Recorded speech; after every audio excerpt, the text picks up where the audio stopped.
Good evening. Group ஒன்னுடைய topic wise area weightage அதோடைய second session இது. லாஸ்ட் செஷன்ல வந்து we looked into history. அதுல ஏன்ஷியன், மெடிவல் அண்ட் மாடர்ன், இதுல எந்த மாதிரி கொஸ்டின்ஸ் டிஸ்ட்ரிபியூட் பண்ணி கேட்டிருக்காங்க, ப்ளூ பிரிண்ட் என்னங்கிறத நம்ம பார்த்தோம். அதே போல பாலிட்டியில எங்கெல்லாம் கொஸ்டின் வரும் அப்படின்னு நம்ம பார்க்கலாம். பாலிட்டி எங்கிருந்து கேட்டிருக்காங்க அப்படின்னு நம்ம ஒரு கிளான்ஸ் உங்களுக்கு சொல்லி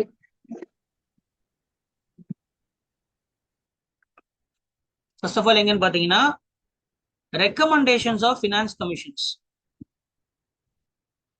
நிதி ஆணையத்துடைய ரெக்கமெண்டேஷன், அதுல இருந்து வந்து ஒரு கொஸ்டின் வந்திருக்கு. ஸோ உங்களுக்கு தெரியும் நினைக்கிறேன் ஃபினான்ஸ் கமிஷன். ஃபர்ஸ்ட் பாலிட்டி வந்து நம்ம எப்படி பார்க்கணும், எப்படி படிக்கணும் அப்படின்னா, ஸோ எவர் கிரீனா வந்து லக்ஷ்மிகாந்த் அப்படின்றது தான் நமக்கு ப்ராப்பரான மெத்தடா இருக்கும். காரணம் ஸ்கூல் புக்ல ஹிஸ்டரிக்கு வந்து ஸ்கூல் புக் வைஸ் போறது பெட்டர். ஏன்னா இதுல உங்களுக்கு வந்து வரிசையா இருக்கும். 6th 12th வரைக்கும் பாத்தீங்கன்னா 6th ஏன்ஷியன் 6th இருக்கும், மெடிவல் 7th இருக்கும், மாடர்ன் 8th இருக்கும். சரிங்களா? 9th கொஞ்சம் வேர்ல்டு ஹிஸ்டரி இருக்கும், 10th தமிழ்நாடு ஹிஸ்டரி கொடுத்துருப்பான். பிறகு 11th 12th அப்படின்றது கம்பைண்டா இது எல்லாத்தையும் சேர்த்து ஒரு சம்மரி மாதிரி கொடுத்துருப்பான் ஹிஸ்டரியில. குவாலிட்டி அப்படி இருக்காது. குவாலிட்டி வந்து பாத்தீங்கன்னா உங்களுக்கு எடுத்தோன்னா 11th 12th போனீங்கன்னா ரொம்ப கான்செப்ட்ஸ் எல்லாம் இருக்கும். அண்ட் அங்கங்க பேச்சஸா இருக்கும். ப்ராப்பரா பாலிட்டி படிக்கிறதுக்கான முறை வந்து பாத்தீங்கன்னா first history of the constitutions, அரசியலமைப்புடைய வரலாறு, கான்ஸ்டிடியூஷன். அடுத்தது மேக்கிங் ஆஃப் த கான்ஸ்டிடியூஷன், அரசியலமைப்பு உருவான விதம், சி போட்ட கான்ஸ்டிடியூஷன். மேக்கிங் ஆஃப் த அரசியலமைப்பு உருவான விதம், எப்படி உருவாக்குனாங்க, அம்பேத்கர் என்ன பண்ணாரு, டிராஃப்டிங் குழுனா என்ன, வரைவு குழுனா என்னங்கிறதெல்லாம் கொடுத்துருப்பாங்க. அடுத்து வந்து பாத்தீங்கன்னா பிரியாம்பிள், முகப்புரை, கான்ஸ்டிடியூஷனுடைய முதல் பக்கம். கன்ஃபார்ம் அதுல இருந்து கேள்விகள் வந்து அடிக்கடி கேட்பாங்க. அடுத்து வந்து பிரியாம்பிளுக்கு அப்புறம் பார்ட்ஸ், பாகம், அட்டவணை, பாரோவிங்ஸ், அதாவது எந்தெந்த நாட்டில இருந்து இந்த அரசியலமைப்பு எடுத்திருக்காங்க, எந்தெந்த டாபிக்ஸ் எடுத்திருக்காங்க இது.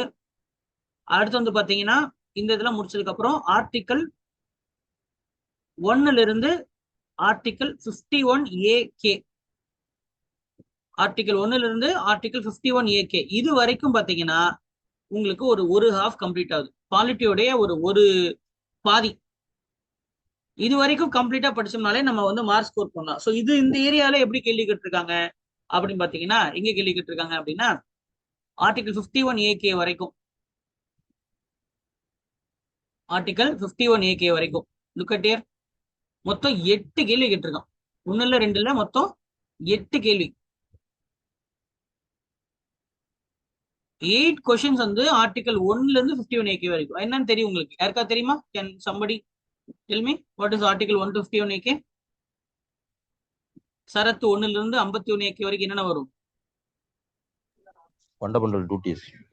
எடுத்தோன்னே ஃபண்டமெண்டல் டியூட்டிஸா? ஆர்டிகல் 1ல இருந்து சொல்லுங்க. எக்ஸ்கியூஸ் மீ சார், 1ல இருந்து கேக்குறீங்களா? ஆர்டிகல் 1ல இருந்து 51AK வரைக்கும் என்னென்ன வரும் கேக்குறேன். 51 article. 1 to 4 union territory, 5 to 11 citizenship, 12 state. சொல்றேன், நான் எழுதிட்டே சொல்றேன், நீங்க சொல்லுங்க. இந்தியாவுடைய நிலத்தை பத்தி சொல்றது. சரிங்களா? 1 to 4ங்கிறது what is India, which is India அப்படின்றது நிலம். சரி, அடுத்தது ஆர்டிகல் 5 to 12, அந்த நிலத்தில் வாழக்கூடிய மக்கள் யார், குடியுரிமை, சிட்டிசன்ஷிப். முதல்ல நிலம், அதுக்கப்புறம் அதில் வாழக்கூடிய மக்கள், பிறகு அந்த மக்களுக்கான உரிமை.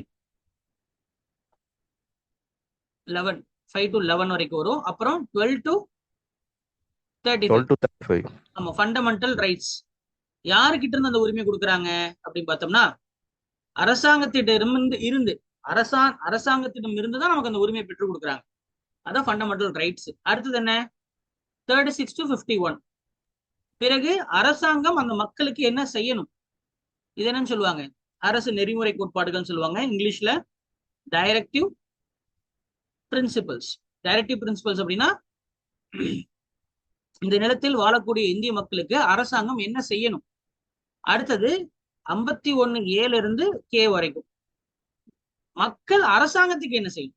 டைரக்டிவ் பிரின்சிபல்ங்கிறது அரசாங்கம் மக்களுக்கு செய்ய வேண்டியது. சரியா, மக்கள் அரசாங்கத்துக்கு என்ன செய்யணும், என்ன பொறுப்பு இருக்கு, என்ன கடமை இருக்கு அப்படின்றது ஃபண்டமெண்டல் டியூட்டி. ஸோ இது வரைக்கும் நம்ம கம்ப்ளீட்டா படிச்சோம்னாலே இதுவும் இதுவும் அதுக்கு முன்னாடி இருக்கக்கூடிய பாகம், அட்டவணை, எங்கிருந்து கடன், எந்தெந்த டாபிக் எங்கிருந்து எடுத்தாங்க, preamble, making of the constitution, history of the constitution, இதெல்லாம் சேர்ந்த ஒரு ஹாஃப்னு சொன்னேன். அந்த முதல் ஹாஃப்ல வந்து பாத்தீங்கன்னா இந்த 51 ஆர்டிக்கல் AK வரைக்கும், 51A K வரைக்கும் படிச்சாலும் நமக்கு எத்தனை கேள்வி வந்துருது, 8 கொஸ்டின்ஸ் வருது. அதனால அதிக வெயிட்டேஜ் இருக்கக்கூடிய ஏரியா அது. சரிங்களா, இது நம்ம வெறும் ஆர்டிக்கல் வைஸா படிக்காம கான்செப்டுவலா படிக்கணும். சரிங்களா, இதுல முழுமையான உரிமைகள்னு சிலது இருக்கு. இப்ப குறிப்பா ஃபண்டமெண்டல் ரைட்ஸ் சம்பந்தப்பட்ட கேசஸும் கேட்பாங்க. இதுல கேசஸ் ஒரு வெறும் ஆர்டிகல்ஸ் மட்டும் நம்ம படிச்சுட்டு போறோங்கிறது அது குரூப் 4 லெவல்ல ஓகே தான். ஆனா இங்க வந்து பாத்தீங்கன்னா என்ன கேஸ் சம்மந்தப்பட்டிருக்கு, LIC ஆஃப் இந்தியாங்கிற என்ன கேஸ் சம்மந்தப்பட்டிருக்கு, வேறுபாடு யூனியன் கேஸ்ங்கிறது எதை பத்தி சம்மந்தப்பட்டிருக்கு, கேஷன் கேவிபி வழக்குங்கிறது இதுல எங்க வருது. அப்போ இந்த மாதிரி விஷயங்கள் எல்லாமே பாத்தீங்கன்னா இந்த ஏரியால நீங்க டோட்டலா படிக்கும். சரிங்களா, அடுத்து வந்து பாத்தீங்கன்னா மைனாரிட்டிஸ் அப்படின்றது எங்க மென்ஷன் ஆயிருக்கு, மைனாரிட்டிங்கிற டேர்ம் கான்ஸ்டியூஷன்ல எக்ஸ்பிளைன் பண்ணிருக்கானா. ஸோ இதை நீங்க 51 ஆர்டிகல்ஸ் மட்டும் மனப்பாடம் பண்ணாம அதை அப்ளைடா நீங்க படிக்கணும். எக்ஸ்போஸ் ஃபேக்டோ லா அப்படின்னா என்ன யாருக்கா தெரியுமா? எக்ஸ்போஸ் ஃபேக்டோ லா, டபுள் ஜியோபார்டி, இந்த மாதிரிலாம். ஆர்டிகல் 21. ஆர்டிகல் 21 டபுள் ஜியோபார்டி 21 வரும் சார். அதுதான் குற்றம் சாட்டப்பட்டவர்கள். 21ங்கிறது லைஃப் அண்ட் லிபர்ட்டி. 20 வரும் 2020. ஸோ இந்த மாதிரி நம்ம அப்ளைடா படிச்சோம்னா தான் இந்த 8 கொஸ்டின் நம்ம ஸ்கோர் பண்ண முடியும். வெறும் நம்ம ஆர்டிகல்ஸ் மட்டும் படிச்சு போயிடலாம்னு சொல்லிட்டு நம்ம கான்ஃபிடென்ட்டாவும் இருந்துட முடியாது. அடுத்து பாருங்க, பாலிட்டியோடைய இப்ப சொன்ன history, making, core concepts, static topic. அதாவது ஸ்டாட்டிக் டாபிக் இதுதான், பாகம், அட்டவணை, borrowing, preamble, making of the constitution, history of the constitution, இந்த ஏரியா. இதுக்கப்புறம் பாத்தீங்கன்னா கோர் கான்செப்ட்ஸ் சிலது உண்டு. What is it core concept அப்படின்னா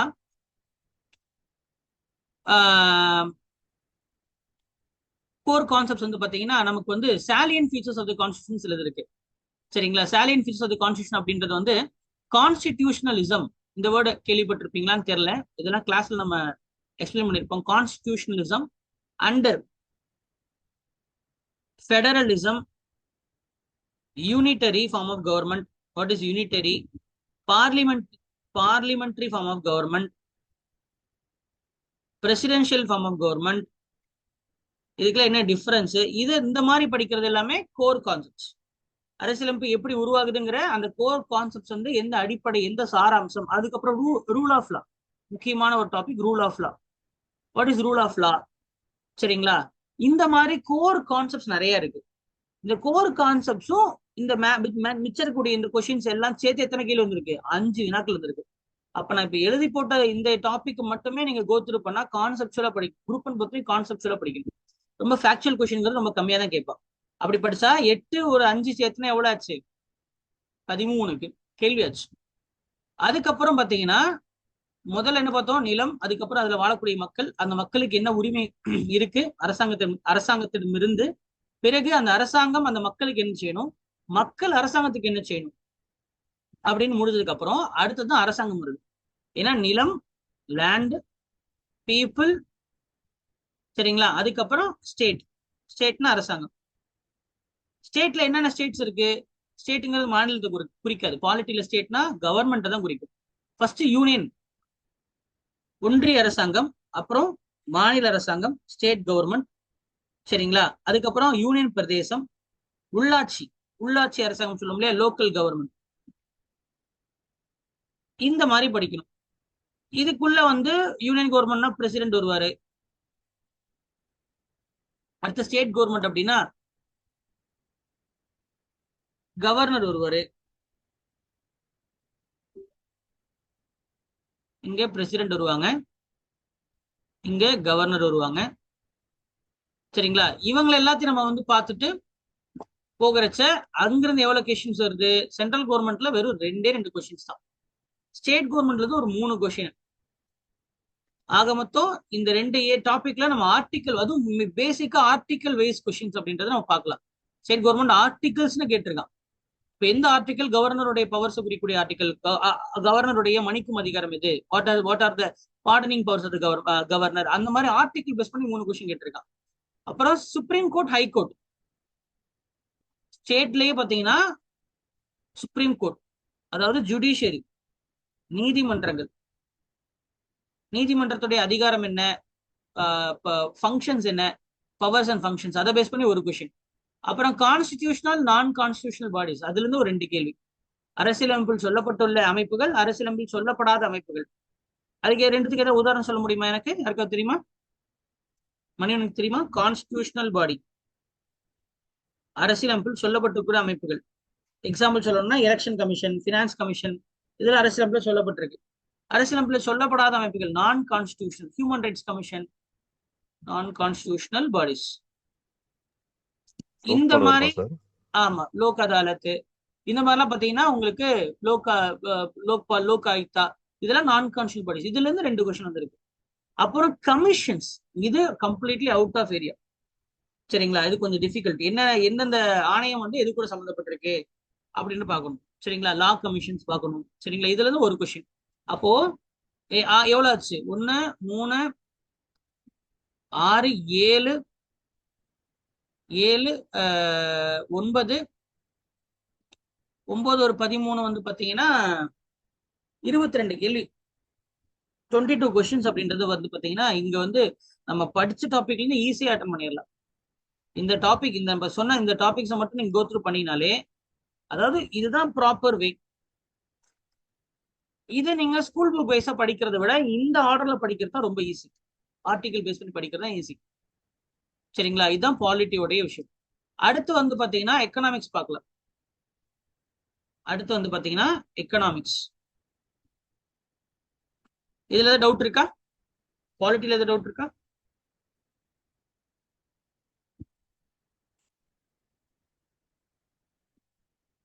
எக்கனாமிக்ஸ் நம்ம பார்த்துட்டோமா இல்லைன்னு பார்க்கலையா? லாஸ்ட் கிளாஸ்ல எக்கனாமிக்ஸ் பார்த்தோமா பிரீத்தி மேம்?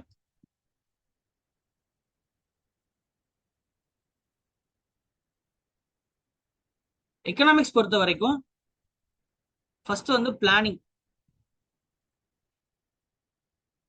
growth versus development.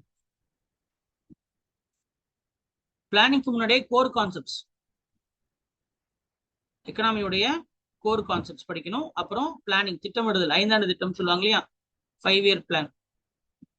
growthனா என்ன, டெவலப்மெண்ட்னா என்ன, அதுக்கப்புறம் தேசிய வருமானம், national income, poverty and unemployment, வறுமை மற்றும் வேலையின்மை, வறுமை மற்றும் வேலையின்மை. அப்புறம் மணி, மணி அண்ட் இன்ஃபிளேஷன், பணமும் பணவீக்கமும், மணி அண்ட் இன்ஃபிளேஷன். இந்த டாபிக்ஸ் எல்லாம் கோத்ரூ பண்ணீங்கன்னா ஒரு ஹாஃப் கம்ப்ளீட் ஆகுது. ஒரு ஹாஃப் மணி இன்ஃபிளேஷன், அதுவும் இதுல டெக்னிக்கலா கொடுத்துருப்பாங்க. இது ஸ்கூல் புக் வைஸ் போகணுமா அப்படின்னு கேட்டீங்கன்னா இதுவும் ஸ்கூல் புக் வைஸ் போக வேண்டாம். இதுக்கு இந்த கான்செப்ட் வைஸ் போனீங்கன்னா தான் உங்களுக்கு கரெக்டா இருக்கு. சரிங்களா? ஸ்கூல் புக்ல வந்து பாத்தீங்கன்னா 6th இருந்து 10th வரைக்கும் உங்களுக்கு வந்து கோர்வையா இருக்காது. நீங்க எங்க பார்க்கலன்னா, ஸ்கூல் புக் கட்டாயமா எதுக்கு பார்க்கணும்னா 11th ஸ்டாண்டர்ட் ஸ்கூல் புக்ல ஒரு 5 லெசன் இருக்கு. 5 லெசன் அதை நீங்க கம்பல்சரி படிக்கணும். 12th ரொம்ப மிதமிஞ்சி இருக்கு, அந்த அளவுக்கு படிக்க தேவையில்லை. ஆனா இந்த பேசிக்ஸ்ல நம்ம வந்து கிளாஸஸ் கொண்டு போயிருப்போம். நீங்க அந்த அந்த வீடியோஸை நீங்க பாத்தீங்கன்னாலே உங்களுக்கு போதுமானதா இருக்கும். அண்ட் இந்த டாபிக் வைஸ் படிச்சீங்கன்னா உங்களுக்கு வந்து எவ்வளவு வெயிட்டேஜ் வருது அப்படின்னு பாத்தீங்கன்னா 3 கொஸ்டின் வருது. Core concept, planning, NITI Aayog, poverty and unemployment, 3 கேள்வி. இதுக்கப்புறம் பாத்தீங்கன்னா அடுத்த ஹாஃப் வந்து monetary policy and fiscal policy. Monetary, பணவியல் கொள்கை மற்றும் நிதி கொள்கை, பிஸ்கல் பாலிசின்னு சொல்லுவாங்க. இது ரொம்ப ரொம்ப முக்கியமான area, monetary policy and fiscal policy. இதுல வந்து பாத்தீங்கன்னா உங்களுக்கு 4 கேள்வி வருது. Look at here, 4 questions. மொத்தம் 4 கேள்வி வருது. இது இல்லாம தமிழ்நாட்டுடைய எக்கனாமிக் ஸ்டாட்டிஸ்டிக்ஸ், தமிழ்நாட்டுடைய இண்டிசஸ், இதெல்லாம் பாத்தீங்கன்னா உங்களுக்கு கரண்ட் அஃபேர்ஸ் பேஸ் பண்ணி போயிடும். இதுல வரக்கூடிய கரண்ட் அஃபேர்ஸ் அப்டேட்டடான விஷயங்கள், கரண்ட் அஃபேர்ஸ். இண்டிசஸ்ல எத்தனாவது ரேங்க், இண்டிசஸ்னா குறியீடுகள், இந்த குறியீடுல எத்தனாவது ரேங்க், தமிழ்நாடு எத்தனாவது இடத்துல இருக்கு, தமிழ்நாடுடைய புள்ளியியல், செக்ஸ் ரேஷியோ என்ன, தமிழ்நாடுடைய க்ரூட் பர்த் ரேட் என்ன, ஃபர்டிலிட்டி ரேட் என்ன, இந்த மாதிரி வந்து ஸ்டாட்டிஸ்டிக்ஸ் படிச்சீங்க அப்படின்னா ஒரு கொஸ்டின். கிளியரா அண்டர்ஸ்டாண்ட் ஆச்சுங்களா? அடுத்து பாத்தீங்கன்னா இதுதான். இதை தாண்டி வந்து வேற என்ன இருக்கு அப்படின்னா, வேற என்ன கேட்கலாம், இன்டர்நேஷனல் பாடிஸ், சர்வதேச பொருளாதார நிறுவனங்கள் அப்படின்ற ஒண்ணு இருக்கு. இன்டர்நேஷனல் எக்கனாமிக் ஆர்கனைசேஷன், சர்வதேச பொருளாதார நிறுவனங்கள். இந்த டாபிக்கும் கம்ப்ளீட் பண்ணணும். ஆனா இங்க எக்ஸாம்ல கேட்கல. ஆனா கேட்காம இங்க வரக்கூடிய எக்ஸாம்ல கேட்க மாட்டோம் நம்ம உறுதியா சொல்ல முடியாது. இதுல நம்ம படிக்கணும். WTO, உலக வங்கி, வேர்ல்டு பேங்க், சரிங்களா, IMF, இன்டர்நேஷனல் மானிட்டரி ஃபண்ட், சர்வதேச பண நிதியம், இதெல்லாம் கம்ப்ளீட் பண்ணினா தான் உங்களுக்கு வந்து மார்க் கன்ஃபார்ம் ஆகுது. அடுத்து பாத்தீங்கன்னா ஜியோகிராஃபி. ஜியோகிராஃபி ஜியோகிராஃபிங்கிறது நீங்க நமக்கு இந்தியன் ஜியோகிராஃபி தான் கொடுத்துருக்கான், சரிங்களா. அப்ப Indian geography and Tamil Nadu geography, ரெண்டு ஜியோகிராஃபி தான் இருக்கு. இந்திய புவியியலும் தமிழ்நாட்டு புவியியலும் அப்படின்னு நம்ம ரெண்டு பார்க்கலாம். அப்ப இந்திய புவியியல் அப்படின்றது வந்து நம்ம எங்க படிக்கணும்னு கேட்டீங்கன்னா 10th ஸ்டாண்டர்ட்ல வால்யூம் 1ம், அடுத்த 10th ஸ்டாண்டர்ட்ல வால்யூம் 2ம். இது ரெண்டும் தான் உங்களுக்கு புக்ல கவர் ஆகக்கூடியது. வேற எதுவுமே நீங்க 6th to 9th பார்க்க தேவையில்லை. ஏன்னா 6th to 9th general geography, அது வேர்ல்ட் ஜியோகிராஃபின்னு கூட சொல்லலாம். இதை தாண்டி நீங்க படிக்கணும் அப்படின்னா கான்செப்டுக்காக 11th ஸ்டாண்டர்ட் படிக்கலாம். 11th ஸ்டாண்டர்ட் வந்து நம்ம படிக்கலாம் கான்செப்டுக்காக, சரிங்களா. இதை தாண்டி நம்ம படிக்கிறதுக்கு ஸ்கூல் புக்ல ஒண்ணு இல்லை. ஆனா கான்செப்ட் பேஸ் பார்க்கறச்ச ஃபர்ஸ்ட் நம்ம வந்து ஜியோமார்பாலஜி அப்படின்றதான் ஃபர்ஸ்ட். ஜியோமார்பாலஜி, கிளைமேட்டாலஜி,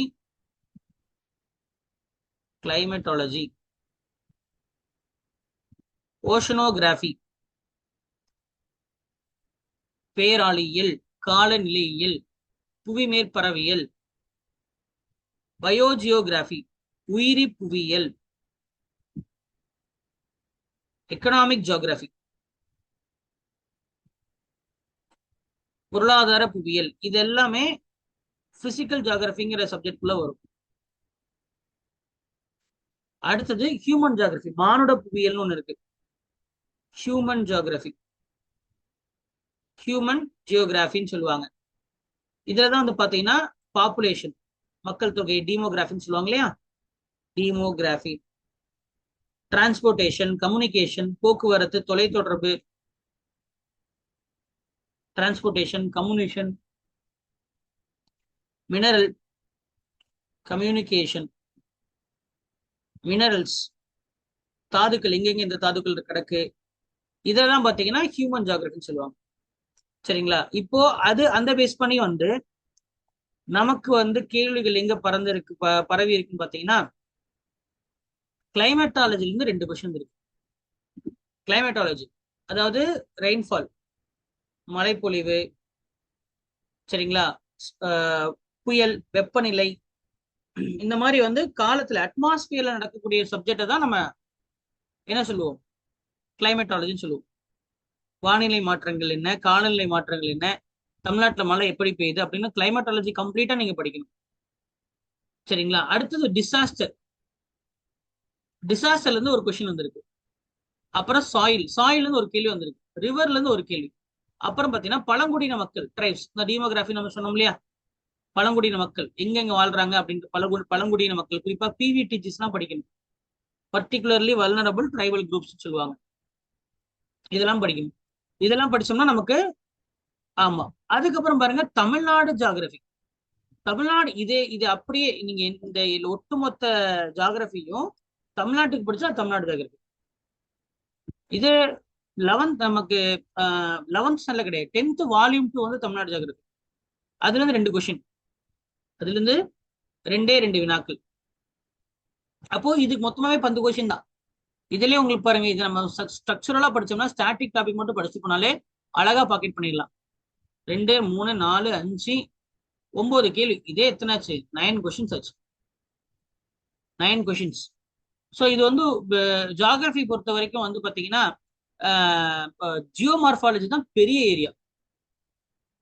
ஜியோமார்பாலஜி லுக்கட்டே இதுதான் வந்து வாஸ்ட் ஏரியா. சொல்ல போனா 60% வந்து இதுதான் சிலபஸ்ல இருக்கும். புக்லேயே தான் இருக்கும்.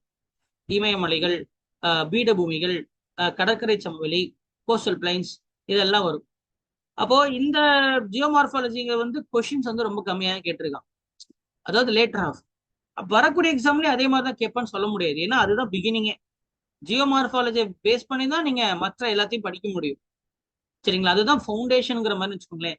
அது புரியாம மற்றது புரியாது. அதனால நீங்க இதை ஸ்கிப் பண்ணக்கூடாது. சார் ஜியோமார்பாலஜி கொடுக்கலையே, அதனால படிக்காம நம்ம ஸ்கிப் பண்ணிடலாமான்னு கேட்டீங்கன்னா, அது என்ன கேட்டீங்க, என்ன பொறுத்த வரைக்கும் அது அது வந்து வெரி ரிஸ்கி தான். காரணம் வந்து இது அடிப்படையில தான் நீங்க ஜியோமார்பாலஜி அடிப்படையில தான், அதாவது பூமியில எங்கெங்கெல்லாம் உருவங்கள், புவியின் உருவங்கள் தான் நம்ம ஜியோமார்பாலஜின்னு சொல்றோம். அதை பத்தி படிக்காம நீங்க அடுத்த போகிறச்ச இது எதுவுமே கனெக்ட் பண்ண முடியாது.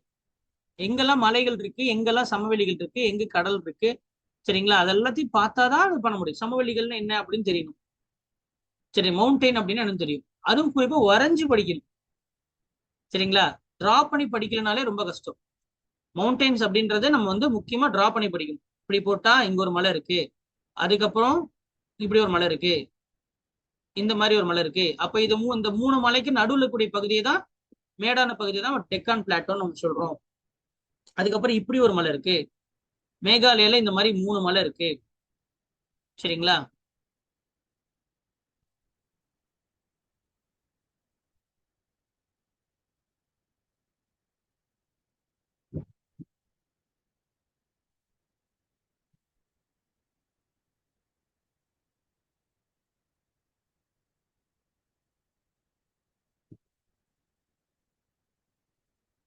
Complete mountain. ஒவ்வொன்றுக்கும் ஒரு பேர் இருக்கு. சரிங்களா? இந்த மலை கூட பேர் தெரியுமா? ராஜஸ்தான்ல இருக்கு. இந்த மலை இந்த மாதிரி இருக்கிறதுனாலதான் இந்த மாதிரி அதாவது எப்படி இருக்கு, நார்த் வெஸ்ட், நார்த் ஈஸ்ட்ல இருந்து சவுத் ஈஸ்ட், நார்த் ஈஸ்ட்ல இருந்து சவுத் வெஸ்ட்டுக்கு இந்த மாதிரி இருக்கிறதுனாலதான் ராஜஸ்தான் பாலைவனம் ஆச்சு. இப்ப நீங்க இந்த மவுண்டனோட ஸ்ட்ரக்சர் அதெல்லாம் நீங்க படிக்கலன்னா ராஜஸ்தான்ல ஏன் மழை பெய்யலன்றது தெரியாது. இப்ப இதை வச்சு யாராவது கெஸ் பண்ண முடியும் ஈஸியா? யாருக்காவது புரிஞ்சுதா? இந்த மலையோட பேர் என்ன? ராஜஸ்தான்ல ஏன் பாலைவனம் உருவாச்சுங்கிறதுக்கான கதையே இந்த ஒரு படத்தை வச்சே சொல்லிடலாம்.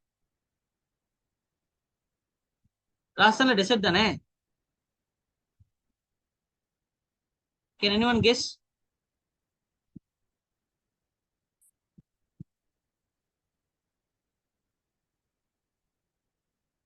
மணிவனன்,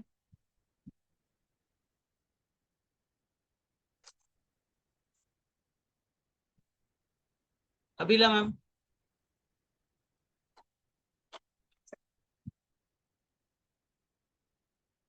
பிரீத்தி, இருக்கா? ஐடியா இருக்கா?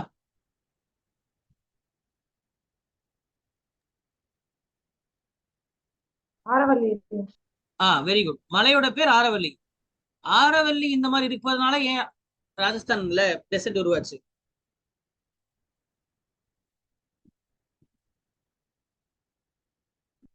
காரணம், மழை பொழிவை கொண்டு வரக்கூடிய காற்றுகள் இருக்கு இல்லையா, இந்த காற்றுக்கு பேரலா இருக்கு, பெர்பெண்டிகுலரா இருக்கணும்.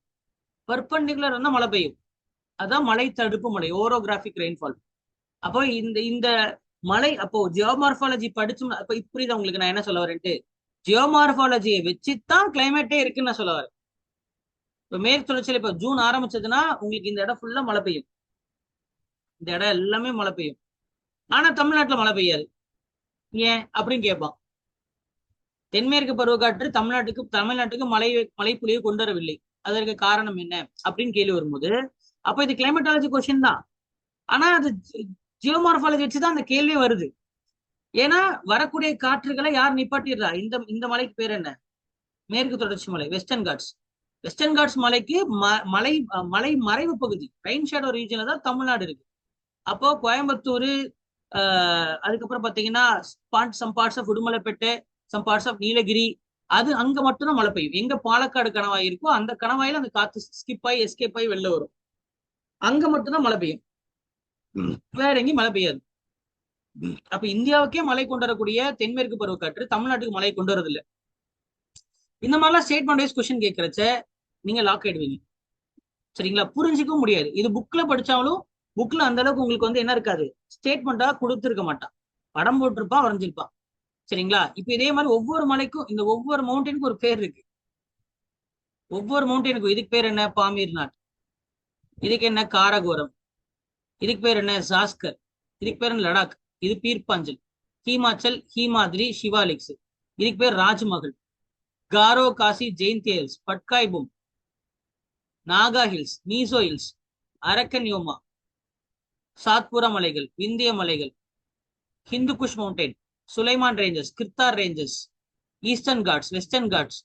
சரிங்களா? இந்த மாதிரி கம்ப்ளீட்டா நீங்க ஜியாகிரபியை வரைஞ்சுதான் படிக்கணும். அப்பதான் நமக்கு அண்டர்ஸ்டாண்ட் ஆகும். ஜியோமார்பாலஜி தான் நமக்கு அதிகபட்சம் 60% டைமை கன்சியூம் பண்ணக்கூடிய ஒரு ஏரியா. அதை படிச்சுட்டா மற்ற எல்லாமே அதோடைய விழுதுகள் தான். ஆனா கேள்வி என்ன பண்ணிருக்கான் பாருங்க, ரொம்ப தெளிவா ஜியோமார்பாலஜில கொஸ்டினே செட் பண்ணல. அவன் அதோடைய விழுதுகள் எல்லாம் கேள்வி கேட்டிருக்கான். அதுக்காக ஜியோமார்பாலஜி நீங்க ஸ்கிப் பண்ணீங்கன்னா இந்த ஏரியால மார்க் என்னதான் கேட்டாலும் ஸ்கோர் பண்ண முடியாது, ரொம்ப கஷ்டமா இருக்கும். இது எதுவுமே ஃபேக்சுவல் கொஸ்டினே இருந்திருக்காது. ஃபேக்சுவல் கொஸ்டின்ஸ் ரொம்ப கம்மி. அப்புறம் பாருங்க, என்விரான்மெண்ட் அண்ட் எக்காலஜி ஒரே ஏரியா தான், ஒரு ஏரியால 5 கொஸ்டின் சாலிடா கேட்டிருக்கு.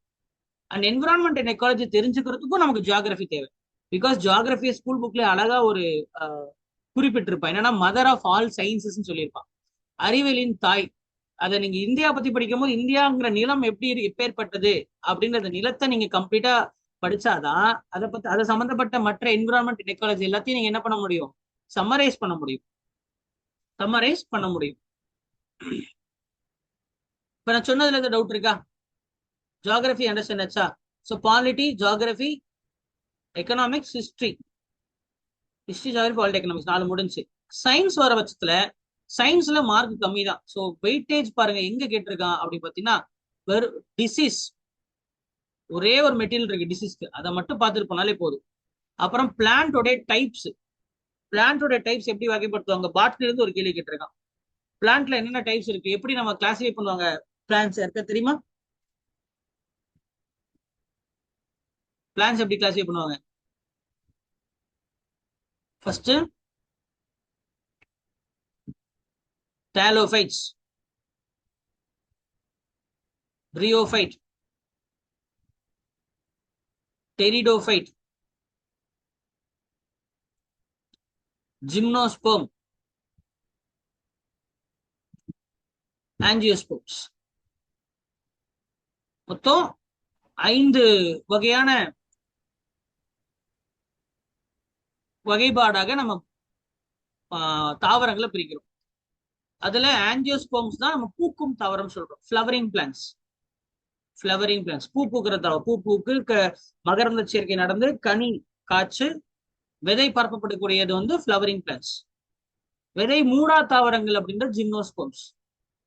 சரிங்களா? விதை மூடா தாவரம். இப்போ உதாரணத்துக்கு நம்ம பிரியோஃபைட்ஸ்ங்கிறது நம்ம விலங்கு இனத்துல தவளை எப்படியோ அது போல நீரிலும் வாழும் நிலத்திலும் வாழும், நீரும் நிலவும் தேவைப்படக்கூடியதுங்கிறது தான் பிரியோஃபைட். டேலோஃபைட்டுங்கிறது பாசி, ஆல்ஜி. ஸோ இந்த மாதிரி இந்த பிளான்ட் டைப்ஸ் மட்டும் இது இவ்வளோன்னு இல்லை, இன்னும் படிக்கணும் நிறையா. சரியா? அந்த பாட்டனில் நம்ம ஸ்பெண்ட் பண்ணீங்கன்னா உங்களுக்கு பிளான்ட் டைப்ஸ் ஒரு கொஸ்டின் வந்திருக்கு. டிசீஸ்ல இருந்து பரவும் நோய், பரவா நோய், உங்களுக்கு தெரியும் டிசீஸ் இல்லையா? அது யார் பரப்புறா? பரவும் நோயில நோயோட பேர் என்ன, அது யார் பரப்புறா? சரிங்களா? அது படிக்கணும். பிளேக்னா யார் பரப்புறா? டஸ் எனிபடி நோ? பிளேக் கொள்ளை நோய்னு சொல்லுவாங்க தமிழ்ல. கொள்ளை நோய்ங்கிறது எப்படி பரவுது?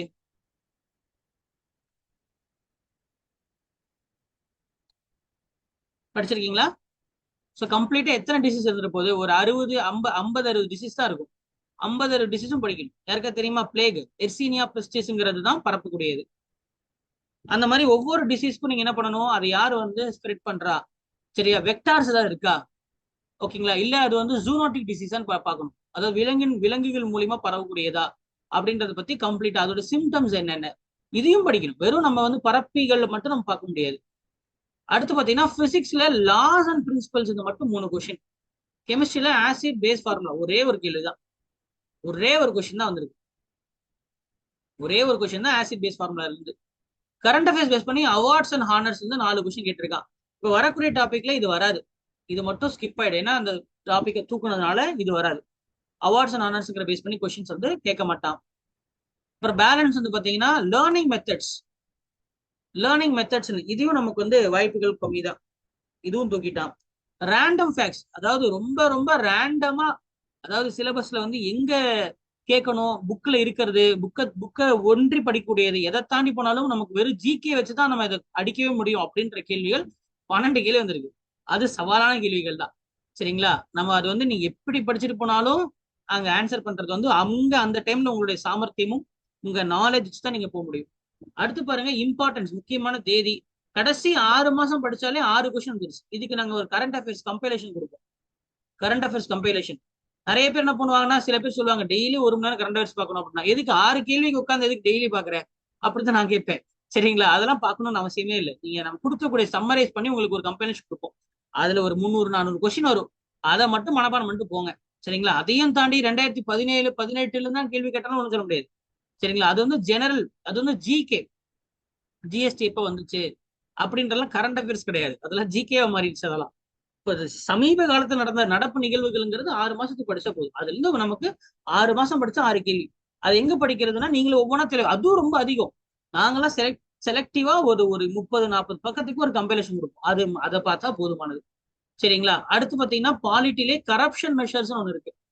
சரிங்களா, அதுல இருந்து கேள்வி கேட்டிருக்கான். அதாவது கரப்ஷன் மெஷர்ஸ் அப்படின்னா நமக்கு வந்து CVC, central vigilance commission, CBI, enforcement directorate, இடி, அதுக்கப்புறம் லோக்பால், லோக் அதாலத், லோக் ஆயுக்தா.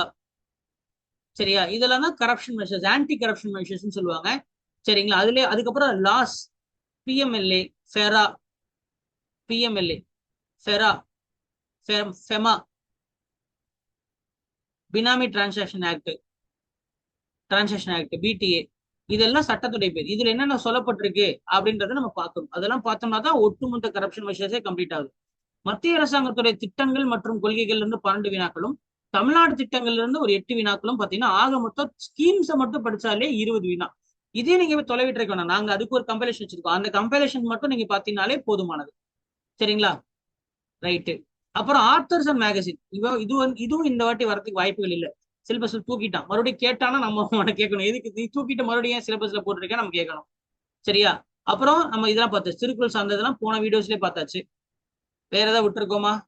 ஓகே, ஸோ இதுதாங்க. அப்போ நீங்க டாபிக் வைஸ் நம்ம பிரிச்சதுல உங்களுக்கு ஒரு அழகான ஒரு ஐடியா கிடைச்சு. இந்த ஐடியா வச்சு நீங்க வந்து தாராளமா இருக்கக்கூடிய இந்த கம்மி கம்மி நாள்ல வந்து நீங்க பக்காவா பிளான் பண்ணி கொண்டு போகலாம். சரி, எப்படி நம்ம பிளான் பண்ணலாம் அப்படின்னா, குறைஞ்சது ஒரு 6 to 8 ஹவர்ஸ் ப்ரிப்பரேஷன் இருக்கும். 6 to 8 ஹவர்ஸ். சரிங்களா, மேக்ஸுக்குன்னு ஒரு டெடிகேட்டடா ஒரு 1 to 1.5 ஹவர்ஸ். சார் நான் வீக் சார் அப்படின்னா ஒரு 1.5 ஹவர் வச்சுக்கங்க. இல்ல sir I'm okay with maths, I can do better அப்படின்னா 1 ஹவர் போதும். ஏன்னா நீங்க you have to score 25 out of 25. இதுக்கு வந்து வேற வாய்ப்பே கிடையாது. சரிங்களா, ஜிஎஸ் பொறுத்த வரைக்கும் நம்ம பார்த்ததுல எது வெயிட்டேஜ் அதிகமான சப்ஜெக்டா இருக்கு? ஹிஸ்டரி தான். So you have to spend maximum time on history. அதுக்கப்புறம் பாலிட்டி, அதுக்கப்புறம் பாலிட்டி. சரிங்களா, யூனிட் 8 9 அப்படி முன்னாடி இருந்துச்சு. இப்போ வந்து 5 6 ஒன்னான்ட்டா, யூனிட் 5 and 6. அது ரொம்ப ரொம்ப ரொம்ப கம்மி ஏரியா தான். பாருங்க, தமிழ்நாடு லீடர்ஸோட பயோகிராஃபி, ஜஸ்டிஸ் பார்ட்டியோட ரூலு, தமிழ்நாட்டுல பெண்களுடைய பங்கு என்ன, பெரியார் கொஸ்டின். சரிங்களா, அதுக்கப்புறம் ரெவல்யூஷனரிஸ் ஆஃப் தமிழ்நாடு, தமிழ்நாட்டில் இருக்கக்கூடிய பயங்கரவாதிகள் யாரெல்லாம் இருந்தாங்க. அப்புறம் பார்த்தீங்கன்னா சங்க காலத்து அரசர்கள்.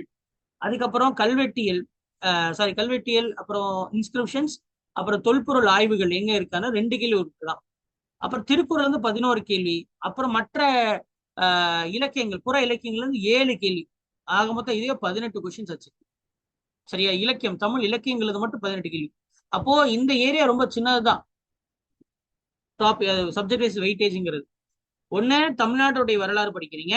சரிங்களா, நீதி கட்சி, பெரியார் இவங்களை பத்தி படிச்சுட்டு போகிறதும், அடுத்தது தமிழ் இலக்கியங்களை பத்தினது படிக்கும் போது நமக்கு அந்த ஏரியா கவர் ஆயிருக்கு. யூனிட் 5 and 6, யூனிட் 8 9 இருந்து 5 and 6 மாதிரி இருக்கு. ஸோ 6 to 8 ஹவர்ஸ்ங்கிறது தான் உங்களுடைய பிளானா இருக்கணும். சரியா?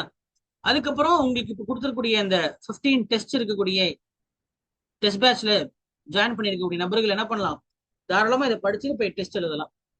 நாங்க கொடுத்துருக்கிறதே ஹோல் சிலபஸ் தான் கொடுத்துருக்கோம். எல்லாமே whole syllabus whole syllabus whole syllabus தான். ஏன்னா இதை படிச்சுட்டு ஃபைனலா டெஸ்ட் எழுதி பார்க்கறது தான் இது கரெக்டா யூஸ்ஃபுல்லா இருக்கும். சரிங்களா? அண்ட் கரண்ட் அஃபேர்ஸ் உங்களுக்கு கொடுத்துட்டோம், கம்பைன் கரண்ட் அஃபேர்ஸ். ஏன்னா நீங்க இந்த கரண்ட் அஃபேர்ஸ் கொஸ்டின் மட்டும் பார்த்துட்டு போனா கூட என்ன கேட்டீங்கன்னா ஒரு ஒரு 3 4 ஒரு 5 கொஸ்டின் கூட கேரண்டியா எதிர்பார்க்கலாம் நீங்க. சரியா? ஓகே. ஸோ இதை வந்து ஃபைனலா படிச்சுட்டு ப்ராக்டிஸ் பண்றது தான் உங்களுக்கு இந்த டெஸ்ட் பேட்ச் யூஸ்ஃபுல்லா இருக்கும். உங்களுக்கு ஏதாவது சந்தேகம் இருந்தா கேட்கலாம். தேங்க்யூ.